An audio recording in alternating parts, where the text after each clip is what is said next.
ಇನ್ನು next Chinnaswamy stadium ಬಳಿ ಆದಂತಹ ಕಾಲ್ತುಳಿತ ದುರಂತ ವಿಚಾರಕ್ಕೆ ಸಂಬಂಧಪಟ್ಟಂತೆ ಒಂದು ಕಡೆ ಮ್ಯಾಜಿಸ್ಟ್ರೇಟ್ ತನಿಖೆ ತೀವ್ರಗೊಳ್ತಾ ಇದೆ. ಇವತ್ತು ಆರೋಪಿಗಳ ಬೇಲ್ ಭವಿಷ್ಯ ಮತ್ತೊಂದು ಕಡೆ ನಿರ್ಧಾರ ಆಗುತ್ತೆ. ಇವತ್ತು ಮಧ್ಯಂತರ ಆದೇಶವನ್ನ ಹೈಕೋರ್ಟ್ ಪ್ರಕಟ ಮಾಡಲಿಕ್ಕಿದೆ. ಎಷ್ಟೊತ್ತಿಗೆ? ಮಧ್ಯಾಹ್ನ 2:30ಕ್ಕೆ.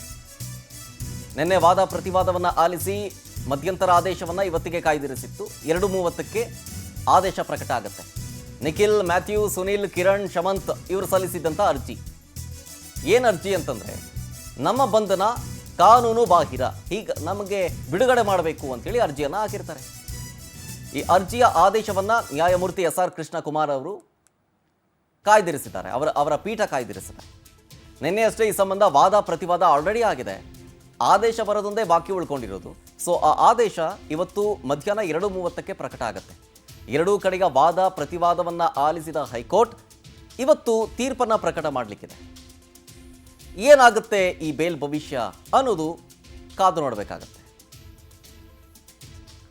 ಡೀಟೇಲ್ಸ್ ಕೊಡ್ತಾರೆ ಇದ್ರ ಬಗ್ಗೆ ನಮ್ಮ ಪ್ರತಿನಿಧಿ ವೆಂಕಟೇಶ್ ಲೈವ್ನಲ್ಲಿ. ವೆಂಕಟೇಶ್, ಈ ಕಾಲ್ತುಳಿತ ಪ್ರಕರಣ ವಿಚಾರಕ್ಕೆ ಸಂಬಂಧಪಟ್ಟಂತೆ ಒಂದು ಕಡೆ ತನಿಖೆ ಆಗ್ತಾ ಇದೆ, ಮತ್ತೊಂದು ಕಡೆ ಬಂಧನ ಬಿಡುಗಡೆ ಮಾಡಬೇಕು ನಮ್ಮನ್ನ ಅಂಥೇಳಿ ಅರ್ಜಿಯನ್ನು ಕೂಡ ಸಲ್ಲಿಸಿದ್ರು. ಈ ಸಂಬಂಧ ನಿನ್ನೆ ವಾದ ಪ್ರತಿವಾದ ಹೆಂಗಾಯಿತು? ಜೊತೆಗೆ ಆಸ್ ಎ ಸೀನಿಯರ್ ರಿಪೋರ್ಟರ್ ಹೆಂಗನ್ಸುತ್ತೆ ಈ ವಾದ ಪ್ರತಿವಾದ ನೋಡಿ ಇವತ್ತಿನ ಆದೇಶ ಏನು ಬರ್ಬೋದು ಅಂತ ಅನ್ಸುತ್ತೆ?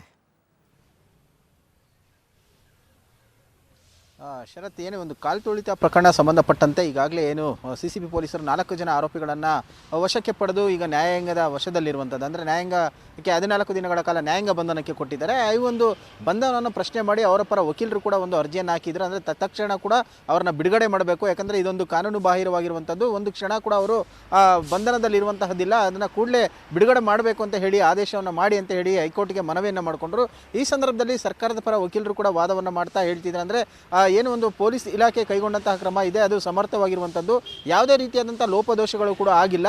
ಹಾಗಾಗಿ ಏನು ಒಂದು ಅರ್ಜಿದಾರರ ಪರ ವಕೀಲರು ವಾದವನ್ನು ಮಾಡ್ತಾ ಇರ್ತಾರೆ, ಅದಕ್ಕೆ ಯಾವುದೇ ರೀತಿಯಾದಂತಹ ಸಮರ್ಥನೆ ಇಲ್ಲ, ಅಂದರೆ ಸಮರ್ಪಕವಾಗಿಲ್ಲ ಅಂತ ಹೇಳ್ತಾರೆ. ಯಾಕಂತ ಹೇಳಿದ್ರೆ 5ನೇ ತಾರೀಕು ಈ ಒಂದು ಘಟನೆಗೆ ಪ್ರಮುಖ ಕಾರಣವಾಗಿರುವಂತಹ ಸೋಸ್ಲೆ ಏನಿದ್ದಾನೆ, ಈತ ಮಾರ್ಕೆಟಿಂಗ್ ಹೆಡ್ ಆಗಿರುವಂಥದ್ದು, ಈತ ಒಂದು ಪೋಸ್ಟ್ ಮಾಡಿದ್ದರ ಪರಿಣಾಮವಾಗಿ ಈ ರೀತಿ ಆಗಿದೆ. ಈ ಒಂದು ಘಟನೆ ಕೂಡ ತೀವ್ರತೆಯನ್ನು ಪಡ್ಕೊಳ್ತಾ ಇದ್ದಂತೆ FIR ದಾಖಲಾಗುತ್ತೆ. ಆತ ಬೆಳಗಿನ ಜಾವ ಏನೋ ಒಂದು ಹೋಗಬೇಕಾಗಿರೋದ್ರಿಂದಾಗಿ ರಾತ್ರಿಯೇ ಕೂಡ ಪಲಾಯನ ಮಾಡಿದ್ದಾನೆ. ಹಾಗಾಗಿ ಪೊಲೀಸರು ಕೂಡ ಆತನನ್ನು ವಶಕ್ಕೆ ಪಡೆದು ವಿಚಾರಣೆಯನ್ನು ಮಾಡಿದ್ದಾರೆ. ಅಂದರೆ ಈಗ ಅವರು ಪರ ವಕೀಲರು ಹೇಳ್ತಾ ಇರುವಂತಹದ್ದು, ಬಂಧನ ಮಾಡೋದಕ್ಕೆ ಪ್ರಮುಖವಾದಂತಹ ಕಾರಣಗಳನ್ನು ಕೊಡಬೇಕು, ಬಂಧನ ಮಾಡಿದ 10 ಗಂಟೆಗಳ ನಂತರ ಅಂಶಗಳನ್ನು ಹೊರಗಡೆ ಇಡ್ತಾರೆ, ಅಂದರೆ ಅಕ್ರಮವಾಗಿ ಇವ್ರನ್ನ ಅರೆಸ್ಟ್ ಮಾಡಿರುವುದು ಅಂತ ಹೇಳ್ತಾರೆ. ಅಂದರೆ ಈ ಪ್ರಕರಣಕ್ಕೆ ಸಂಬಂಧಪಟ್ಟಂತೆ ಅವರೇ ಪ್ರಮುಖ ಆರೋಪಿ ಆಗಿರೋದ್ರಿಂದಾಗಿ ಅವರನ್ನು ವಶಕ್ಕೆ ಪಡೆದಿರುವಂಥದ್ದು. ಅಂದರೆ ಇಲ್ಲಿ CCB ಅಧಿಕಾರಿಗಳು ವಶಕ್ಕೆ ಪಡೆದಿದ್ದಾರೆ. ಕಬ್ಬನ್ ಪಾರ್ಕ್ ಪೊಲೀಸ್ ಠಾಣೆಯಲ್ಲಿ ಪ್ರಕರಣ ದಾಖಲಾಗಿದೆ. CID ಏನು ಮುಖ್ಯಮಂತ್ರಿಗಳ ಆದೇಶದ ಮೇರೆಗೆ ಅವ್ರನ್ನ ಬಂಧನ ಮಾಡಲಾಗಿದೆ ಅನ್ನುವಂತಹ ಒಂದಕ್ಕೆ ಕೌಂಟರ್ ಕೊಟ್ಟಂತಹ ಸಂದರ್ಭದಲ್ಲಿ ಅವರು ಆದೇಶ ಮಾಡ್ತಾರೆ. 5ನೇ ತಾರೀಕು CCBಗೆ CIDಗೆ ಪ್ರಕರಣ ವರ್ಗಾವಣೆ ಆಗಿ ಅಂತ ಹೇಳಿದರೆ 6ನೇ ತಾರೀಕು ಅಧಿಕೃತವಾಗಿ ಒಂದು ತನಿಖೆಯನ್ನು ಮುಂದುವರಿಸ್ತಾರೆ. ಆ ಸಂದರ್ಭದಲ್ಲಿ ಅವ್ರನ್ನ ವಶಕ್ಕೆ ಪಡೆದಿರುವಂಥದ್ದು.